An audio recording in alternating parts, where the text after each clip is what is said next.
Hey guys, Thrasher here, and it's April 1st. That means it's time for a new tier list. Let's talk about it right now.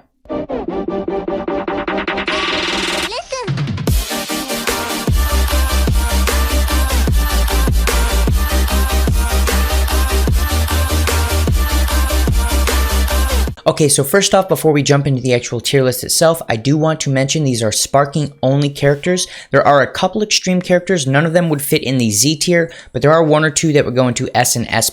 So there is the purple Teen Trunks, there is the Evil Boo, and then the green Android 18, the new Android 18. So those would all be S to S+ characters, and then some would even say Android 17. I'd say she's probably a little more A tier, but because they're not sparking characters, they're not going to be on this list. Just keep in mind that's sort of where they would fit if I were including extreme characters. So with that being said, let's jump into the actual list itself. First up is the D tier. These are garbage characters that have no true value on most teams. In some very, very rare cases, you may bring them specifically for their Z ability, but as far as their stats and kit, you would never bring them into combat. They're never a good option. In most cases, many extremes are far better than these characters, and generally these are the characters that are on deck for balance changes the next time balance changes come around. Now obviously that's based on whatever characters get played the least, but generally D tier characters are the characters by top ranked players that will be seen the least. Let's go ahead and move on to C tier. C tier characters are a step up from D tier, but generally have very low stats overall. Some of them do have reasonably high quality Z abilities, but outside of that, you really won't see them in combat because their stats are not up to par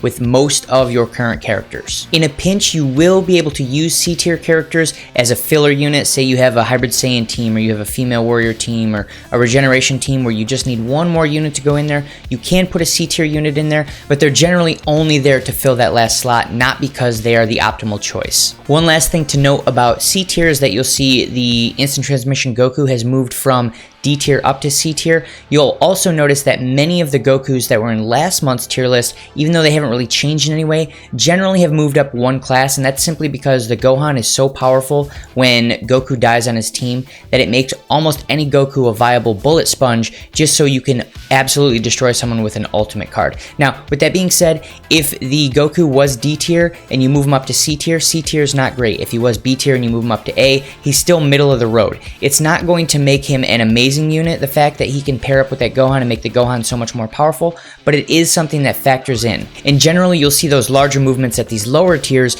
where before these Gokus had almost nothing to offer, they've moved up a whole tier because they have something actually tangible to offer, and then at the very high tiers you'll see those Gokus didn't really move much because the difference in their value before compared to their value now is not that huge. So that's why you'll see a lot of the very low tier Gokus move up one tier, and then the high tier Gokus may move up just slightly, but in most cases not a full tier. So let's go ahead and move on to the B tier.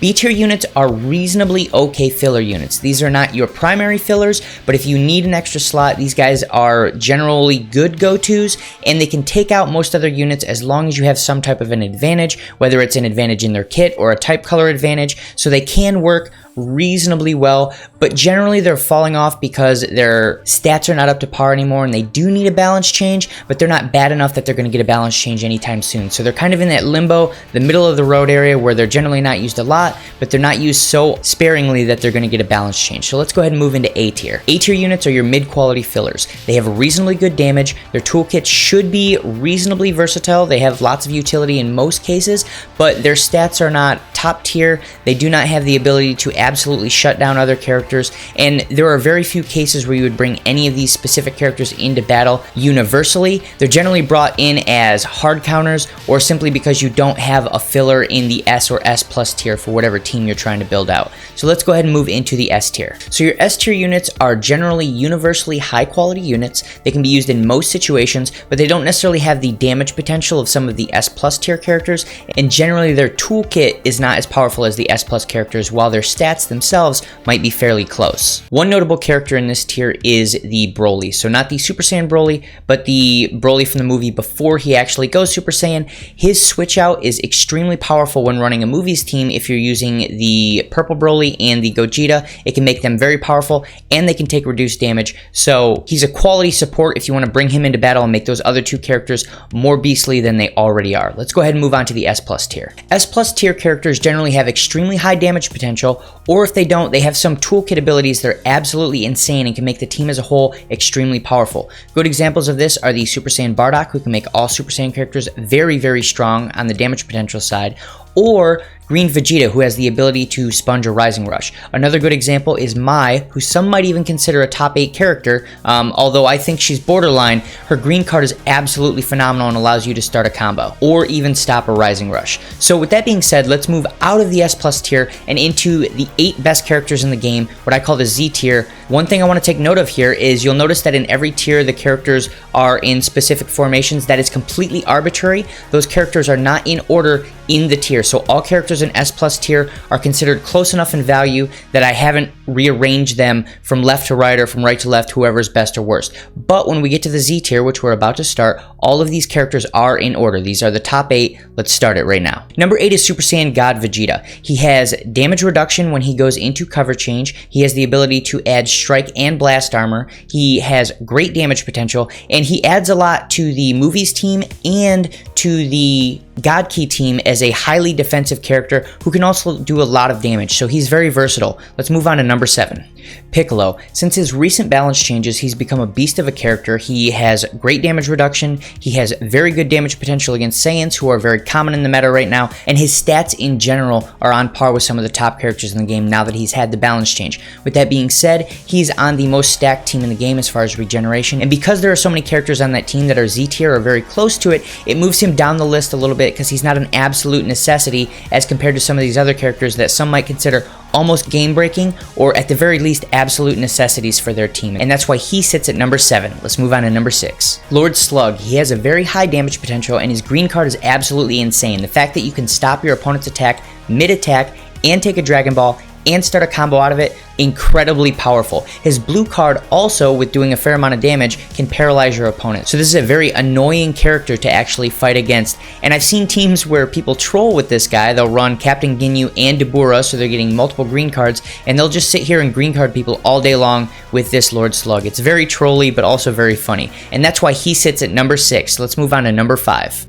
Zamasu. Some people consider him the most toxic character in the game. I don't necessarily think so, but he's incredibly powerful and has a ton of durability. He can sponge a Rising Rush. Once he goes to 1 health, he goes back up, and then he can heal the entire team by 25%. Beyond that, he has good damage potential, and he has buffs to the damage of Saiyans and Hybrid Saiyans, so if you bring Saiyans or Hybrid Saiyans against him, he's going to be doing a very good amount of damage. Along with his own durability, the fact that he can heal the team as a whole is absolutely enormous, especially on the regeneration team that he normally runs on. It makes that team almost unkillable. Some people would even say unkillable. There are quite a few matches where 2 regeneration teams will fight each other and no one wins simply because the match ends before time runs out, and that's why he sits at number 5. Let's move to number 4. Gogeta, the newest character from Dragon Ball Super Broly, is finally here, and he does a ton of damage. In fact, there's only one other character in the game that can really rival him as far as damage. The problem is that he doesn't have a ton of utility in his kit, and that's the only thing really holding him back from hitting the top 3. With that being said, he is an incredibly powerful beat stick on any team you put him on,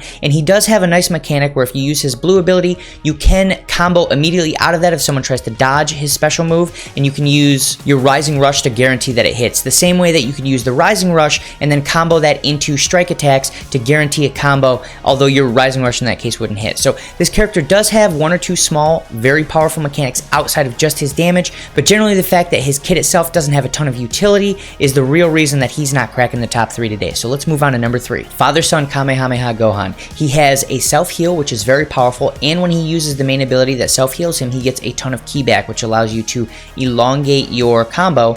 And when you use that main ability, you get his ultimate card. His ultimate card is essentially a secondary Rising Rush, so you get 1 more bonus Rising Rush simply for using this character, and that alone makes him immensely powerful. Beyond that, he can be a very powerful anchor unit because he gets bonus damage and bonus ki recovery for every character on your team that is downed when you're using him. So he can be an insanely good damage dealer who, while he doesn't have the most durability in the game, he does have a great heal that allows him to survive a fairly long time, so he can become your anchor unit at the end of the match. You pull out your ultimate card, and you absolutely delete a character. If that's your opponent's last character, they've pretty much lost. So let's move on to the next character.